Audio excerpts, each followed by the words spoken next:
Hello guys, welcome to cake classes episode number 3. ఈ క్లాస్లో మనము చాక్లెట్ స్పాంజ్ అనేది ఎగ్లెస్లో ఎలా చేయాలి అనే టాపిక్ గురించి నేర్చుకోబోతున్నాం. దానికోసం ఫస్ట్ ఒక బౌల్లో మీరు ఒక కప్ దాకా కర్డ్ అనేది తీసుకోవాలి, పెరుగు అన్నమాట. ఒకటి ఇంపార్టెంట్ పాయింట్ గుర్తుపెట్టుకోండి, మనం యూస్ చేసే ఇంగ్రీడియంట్స్ స్పాంజ్కైనా కేక్కైనా ఏదైనా సరే ప్రతిదీ రూమ్ టెంపరేచర్లోనే ఉండాలన్నమాట. ఇందులో మనం ఒక హాఫ్ టీ స్పూన్ వరకు బేకింగ్ సోడా వేసుకొని బాగా ఒకసారి మిక్స్ చేసుకొని కొంచెం లైట్గా బబుల్స్ అనేది ఫామ్ అవుతాయి అన్నమాట. ఆ ఫామ్ అయ్యేదాకా రఫ్గా మిక్స్ చేసేసుకొని పక్కన పెట్టేసుకుందాం. నెక్స్ట్ వచ్చేసి ఇంకొక సెపరేట్ బౌల్ తీసుకొని డ్రై ఇంగ్రీడియంట్స్ కోసము ఇందులో సీవర్ అంటే జల్లించుకునేది ఏదైనా యాడ్ చేసి మనము ఫస్ట్ మైదా అనేది తీసుకుందాం. ఇంగ్రీడియంట్స్ అన్నీ కూడా ఎలా మనం మెజర్ చేసుకోవాలి మెజరింగ్ కప్స్లో అనేది ప్రతిదీ మనం డే 1 క్లాస్లో చెప్పున్నాం. ఎవరైనా చూడకపోయి ఉంటే ఆ వీడియో ఇక్కడ మెన్షన్ చేస్తాను, డిస్క్రిప్షన్లో ఇస్తాను, ప్రతిదీ చూసుకోండి. అండ్ మనం ఈ వీడియోస్లో క్లాసెస్లో చెప్పుకున్న ప్రతి ఒక్క టూల్స్ కూడా ఏమేమి బ్రాండెడ్స్ కొనాలి మనము అనేసి అది కూడా మాట్లాడుకున్నాం క్లాస్ 1లో. సో అవి వీడియోస్ అన్నీ మిస్ అయ్యి ఉంటే ఎవరైనా వెళ్ళి చూసేసి తర్వాత దీంట్లోకి రండి. ఇందులో డ్రై ఇంగ్రీడియంట్స్లో మనం ఓవరాల్ ఫ్లోర్ అయితే flour plus cocoa powder 1.5 cup అనేది వేసుకోవాలి.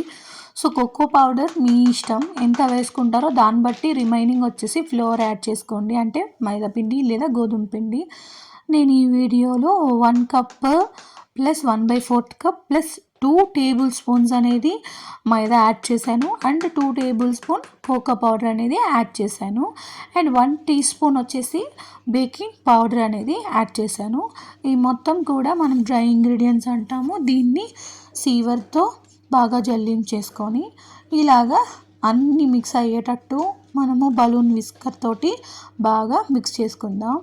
దీన్నే మనము బయట షాప్స్లో దొరికే ఈ ప్రీమిక్స్ పౌడర్ ప్యాకెట్స్ అంటారు కదా, ఈ ప్రాసెస్ని అలా అమ్ముతారనమాట బయట. సో ఇది చాలా ఈజీ. ఇప్పుడు చూడండి, కర్డ్ అయితే బాగా బబుల్స్ అన్నీ ఫామ్ అయిపోయాయి. మనం ఈ 5 మినిట్స్ అనేది పెట్టాం కదా, జస్ట్ 5 మినిట్స్కే ఎంత బాగా బబుల్స్ అనేది క్రియేట్ అయిపోయాయి. ఈ ప్రాసెస్ వల్లనే మనకి ఎగ్లెస్ స్పాంజ్ అనేది కొంచెం ఫ్లఫీగా తయారవుతుంది. ఇంతవరకు మీరు ఎగ్లెస్ స్పాంజెస్కి ఎన్నో రెసిపీస్ ట్రై చేసి ఉంటారు. ట్రస్ట్ మీ, ఈ రెసిపీ ఒక్కసారి ట్రై చేసి చూడండి, ఖచ్చితంగా మీకు బాగా నచ్చుతుంది. మంచి అవుట్పుట్ అయితే వస్తుంది. మీ బిజినెస్కి కూడా మంచి రివ్యూస్ అనేది తీసుకొస్తుంది అనమాట. అండ్ సో ఇప్పుడు మనము ఇందులోకి 1 కప్ పౌడర్ షుగర్ అయితే యాడ్ చేసుకుందాం, అంటే షుగర్ పౌడరు ఇది మిక్సీ పట్టించేసుకోవాలన్నమాట. సో దీన్ని యాడ్ చేసుకొని 2 మెథడ్స్లో మీరు మిక్సింగ్ అనేది చేయొచ్చు. ఒకటి cut and fold method or ఇలాగా మిక్సింగ్ మెథడ్, ఏదైనా ఒక్క మెథడ్ని ఫాలో అవ్వండి. అటు ఇటు అలా తిప్పడం అయితే చేయొద్దు. వీడియోలో చూపిస్తున్నట్టు షుగర్ పౌడర్ అనేది కర్డ్లో బాగా మిక్స్ అయిపోయింది. ఇప్పుడు ఇందులో మనము రీఫైండ్ ఆయిల్ అనేది 1/2 కప్ యాడ్ చేసుకుందాము. సో ఇప్పుడు చేయబోయే ప్రాసెస్ కూడా చాలా అంటే చాలా ఇంపార్టెంట్. ఇప్పుడు చూసారు కదా పైన అండ్ చుట్టూ అంతా కూడా ఆయిల్ అనేది ఎలాగా తేలుతుందో. సో ఈ ఆయిల్ మొత్తం కూడా కనిపించకుండా ఆ కర్డ్లో మిక్స్ అయిపోవాలన్నమాట. అప్పటి వరకు మనము ఆపకుండా మీరు ఇలా విస్కర్ తోటి మిక్స్ చేస్తూ ఉండాలి. సో నేను మీకు ఓవరాల్ ప్రాసెస్ అయిపోయిన తర్వాత ఎలా ఉంటుందో చూపిస్తాను. ఈ విధంగా చూసారు కదా, ఆయిల్ అనేది అవుటర్ సైడ్లో ఎక్కడా కనిపించదు, బ్యాటర్లో మొత్తం మిక్స్ అయిపోతుంది. ఇప్పుడు మనం ఇందాక మిక్స్ చేసి పెట్టుకున్న డ్రై ఇంగ్రీడియంట్స్ని కొద్దిగా యాడ్ చేసుకుంటూ లమ్స్ అంటే ఉండలు లేకుండా మెల్లిగా మనం మిక్స్ చేసుకుంటూ ఉండాలి. ఇలా కొద్దిగా వేసుకోవడం వల్ల ఏమవుతుందంటే మీ కేక్ అనేది ఫ్లఫీగా ఫామ్ అవ్వడమే కాకుండా అంటే హార్డ్గా అవ్వదన్నమాట. చాలామందికి కేక్ అనేది హార్డ్గా అయిపోతుంది, గట్టిగా పడిపోతుంది. అది దేనివల్ల అంటే మీరు ఒకేసారి ఫ్లోర్ వేసి మిక్స్ చేశారనుకోండి, అక్కడక్కడ ఉండలు కట్టిపోవడము, ఇలాంటి ప్రాబ్లమ్స్ అన్నీ క్రియేట్ అవుతాయి. సో ఫ్లోర్ ఎప్పుడు కూడా వెట్ ఇంగ్రీడియంట్స్ మిక్చర్లో మెల్లిగా కొద్దిగా యాడ్ చేసుకుంటూ ఈ వీడియోలో చూపిస్తున్న విధంగా మిక్స్ చేస్తూ వెళ్తూ ఉండండి, సరేనా? ఈ వీడియో 1 డే డిలే అయింది, నిన్ననే పోస్ట్ చేయాల్సింది. ఎందుకు చేయలేదు అంటే నాకు కోల్డ్ వచ్చి నా వాయిస్ అస్సలు బాగాలేదు. నిన్న అసలు ఈ మాత్రం కూడా వాయిస్ లేదు, నేను అందుకే వాయిస్ ఓవర్ ఇవ్వలేకపోయాను.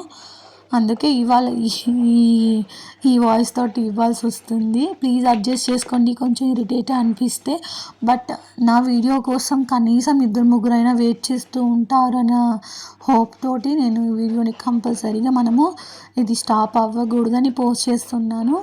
త్వరగా క్యూర్ అయిపోతే నెక్స్ట్ వీడియోకి మీకు వాయిస్ అనేది ఇంకా క్లియర్గా ఇస్తాను. సో ఏమైనా డౌట్స్ ఉంటే మంది చెప్పిన వాటిలో ఏమైనా అర్థం అవ్వకపోయి ఉంటే ప్లీజ్ కామెంట్ చేయండి.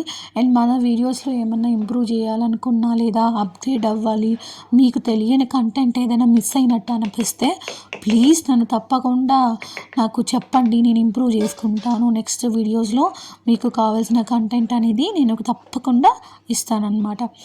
అండ్ ఇంకోటి ఆన్లైన్ క్లాసెస్ అనేది నేను చెప్తూ ఉన్నాను, అందరికీ తెలిసిన విషయమే. ఫైనాన్షియల్ సపోర్ట్ ఉన్న వాళ్ళు ప్లీజ్ యూ కెన్ జాయిన్ అవ్వచ్చు. నేను కాంటాక్ట్ డీటెయిల్స్ అనేది డిస్క్రిప్షన్లో ఇచ్చున్నాను. సో దాని ద్వారా మీరు నన్ను కాంటాక్ట్ అవ్వచ్చు ఆన్లైన్ క్లాసెస్కి ఇంట్రెస్ట్ ఉన్నవాళ్ళు. లేదంటే యూట్యూబ్ క్లాసెస్లో ప్లీజ్ కంటిన్యూ చేయండి. మన ఛానల్ వీడియోస్ అయితే వస్తూ ఉంటాయి కంటిన్యూస్గా, కాబట్టి సబ్స్క్రైబ్ చేసుకొని పక్కనే ఉన్న బెల్ ఐకాన్ని కూడా క్లిక్ చేసి పెట్టుకోండి. సో దట్ మీకు వెంటనే నోటిఫికేషన్ అనేది వచ్చేస్తుంది అనమాట నా వీడియో పోస్ట్ చేసిందనే. ఇప్పుడు బ్యాటర్ అంతా కూడా బాగా మిక్స్ అయిపోయింది కాబట్టి ఇది కన్సిస్టెన్సీ గుర్తుపెట్టుకొని మరీ థిక్గా ఉండకూడదు, మరీ పల్చగా కూడా ఉండకూడదు. బ్యాటర్ అనేది నేను చెప్పిన ఎగ్జాక్ట్ మెజర్మెంట్స్ యూస్ చేస్తే మీకు ఈ కన్సిస్టెన్సీ అంటే డ్రాప్ చేస్తే కొంచెం ఇలా డ్రాప్ అయ్యేటట్టు ఉంటుందన్నమాట. ఈ వీడియోలో చూపిస్తున్న రెసిపీ అంతా కూడా 1 kg కేక్కి సరిపోయే రెసిపీ అనమాట. ఇది స్పాంజ్ వెయిట్ వచ్చేసి అప్రాక్సిమేట్లీ 450 to 500 grams అనేది ఉంటుంది. నేను ఇక్కడ 7 inch ప్యాన్ అయితే తీసుకుంటాను సర్క్యులర్ షేప్ది. దీనికి బటర్ పేపర్ ఎలా కట్ చేసుకోవాలనేది చూపిస్తున్నాను.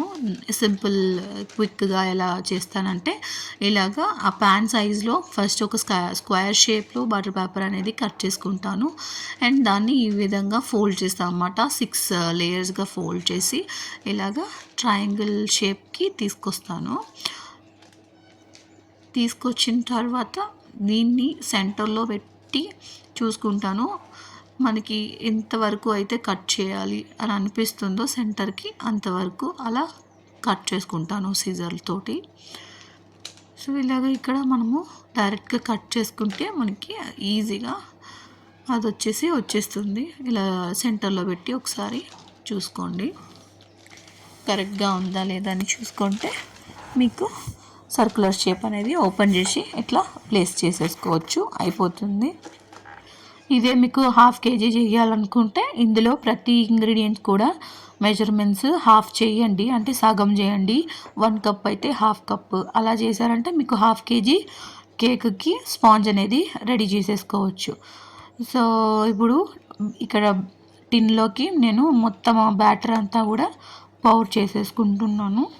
నెక్స్ట్ బేకింగ్ చేసేసుకుందాము. బేకింగ్ అనేది ఎలా చేయాలి, మనము స్టవ్లో అండ్ ఓవెన్లో ప్రీవియస్ క్లాసెస్లో నేను చెప్పున్నాను కదా. సో అదే మెథడ్ ఫాలో అయిపోయింది. నేను ఈ వీడియోలో బేకింగ్ అనేది చూపించట్లేదు, ఎందుకంటే మొన్నొక్కరు ఇలాగ కమెంట్ చేస్తున్నారు, మీరు వీడియోస్ లెంత్ ఎక్కువ పెడుతున్నారు, ఇలా పెడితే చూడరు ఎవరును, ఫుల్గా మీరు షార్ట్ టైమ్స్లో పెట్టండి అని. నాకు అనిపించింది లెంత్ ఎక్కువ ఉండడం వల్ల ఒక్కొక్కసారి నేను కూడా వీడియోస్ చూడలేదు యూట్యూబ్లో. ఒకవేళ అదే మైండ్ సెట్లో ఉంటే కనుక ఎవరు ఫుల్గా చూడరు, దానివల్ల యూజ్ కూడా ఉండదు. కాబట్టి నేను ఓన్లీ కంటెంట్ అది కూడా షార్ట్ టైప్లో ఉండాలి, ప్రతిదీ యూస్ఫుల్ అయి ఉండాలి, చిన్న చిన్న టాపిక్స్ వైజ్ నేను రిలీజ్ చేద్దామని ఫిక్స్ అయ్యాను. సో ఆ ప్రీవియస్ వీడియోలో మనము గ్యాస్లో ఎలా చేసుకోవాలి అండ్ ఓవెన్లో ఎలా చేయాలనేది చెప్పున్నాను కదా, అది చూసి తెలుసుకోండి. బ్యాటరీ పోసిన తర్వాత మనం ఒక 2 times ట్యాప్ చేసుకుందాము, ఎయిర్ బబుల్స్ ఏమన్నా ఉంటే పోతాయి అన్నమాట. దీని తర్వాత నేను పైన సిల్వర్ ఫాయిల్ అనేది ఒక స్క్వేర్ షేప్లో కట్ చేసుకొని దానికి సరిపడా లెంత్కి నేను పైన అయితే కవర్ చేస్తున్నాను. అండ్ సెంటర్లో ఒక హోల్ అనేది క్రియేట్ చేసుకుంటున్నాను. ఇది ఎందుకు అంటే ఎగ్లెస్ స్పాంజెస్ బేక్ అయినప్పుడు నేను చాలాసార్లు ఇది ఫీల్ అయ్యాను. బేక్ అయినప్పుడు పైన లేయర్ కొంచెం హార్డ్ అయిపోతుంది. ఎందుకంటే లోపలంతా మనకి బేక్ అవ్వాలి అంటే పైన వచ్చేసి హార్డ్ అయిపోతుంది. అది కట్ చేసేయడానికి ఇబ్బందిగా ఉంటుంది. సో ఆ ఇష్యూ రాకుండా ఉండడం కోసం నేను ఈ మెథడ్ని అయితే ఫాలో అవుతున్నాను అనమాట.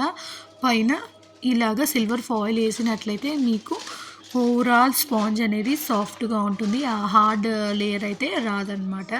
స్టవ్ కానీ లేదా ఓవెన్లో కానీ మీ దగ్గర ఏది ఉంటే దాంట్లో బాగా బేక్ చేసేసుకోండి. ఎగ్లెస్ చాక్లెట్ స్పాంజ్ అయితే చాలా బాగా బేక్ అయిపోయింది. పైన కొద్దిగా టచ్ అయిందనమాట. సో దగ్గరలో ఉన్నప్పుడు మీకు పైన టచ్ అవుతుంది అని అనిపిస్తే ఇది ఇలా అంటుకో ఉండేది, పైకి వచ్చేసింది. ఆ లెవెల్లో నేను ఇట్లా పైకి వచ్చేస్తుంది అంటుకొని పోతుందేమో అనుకొని నేను అప్పుడు ఓవెన్ ఓపెన్ చేసి అప్పుడు దీన్ని బయటికి తీసేసాను అనమాట. సో హైట్ మనకి ఇది టచ్ అయిపోతే ఇంకా హైట్ రాదు, అందుకని నేను దీన్ని రిమూవ్ చేసేసాను. సో మీకు ఎప్పుడైనా అలా అనిపిస్తే అలాంటి సిచ్యువేషన్లో ఇది రిమూవ్ చేసేయచ్చు. ఎందుకంటే మనకు అంత హైట్ వచ్చిందనంటే అది 90% కుక్ అయిపోయినట్లే. ఇప్పుడు స్టార్టింగ్లోనే కొంతమంది కుక్ అయిందా లేదా అని చూడడము అలాంటివన్నీ దయచేసి చేయకండి, ఓకేనా. 90% మనకి కుక్ అవ్వాలి, అది రైజ్ అవ్వాలి, స్పాంజ్ రైజ్ అయ్యి ఇదంతా కూడా బేక్ అయిపోవాలి. వైట్ వెనిలాలో అయితే మనం కనిపెట్టేయచ్చు, కలర్ చేంజ్ అవుతుంది, గోల్డెన్ కలర్లో చేంజ్ అయితే మనకి పైనంతా కూడా చేంజ్ అయితే బేక్ అయినట్టు.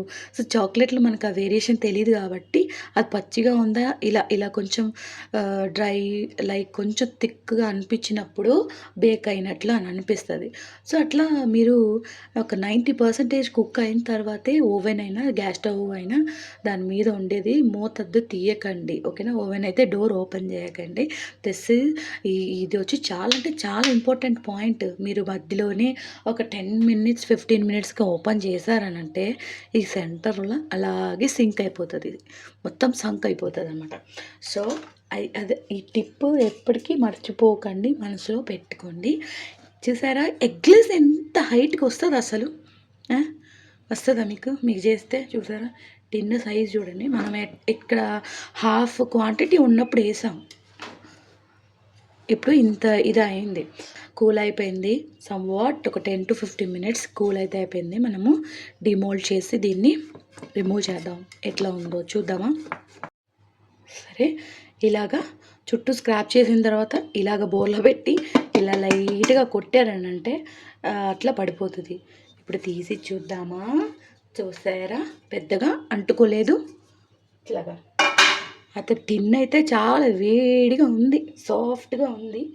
ఇది ఇలాగా ఓపెన్ చేసి అబ్బా ఎంత సాటిస్ఫైయింగ్ వీడియో కదా, ఎంత బాగా ఇచ్చిందో చూసారా, ఎంత స్పాంజ్ ఉందో. ఇలా చూస్తే తెలుస్తుంది. ఈ వీడియో ద్వారా మీరు కొత్త విషయాలు తెలుసుకున్నట్లయితే మీకు యూస్ఫుల్ అయి ఉంటే ఒక చిన్న లైక్ అయితే ఇస్తూ మన ఛానల్ని సపోర్ట్ చేయండి. మరో టాపిక్తో మళ్ళీ మేము ముందుంటాను.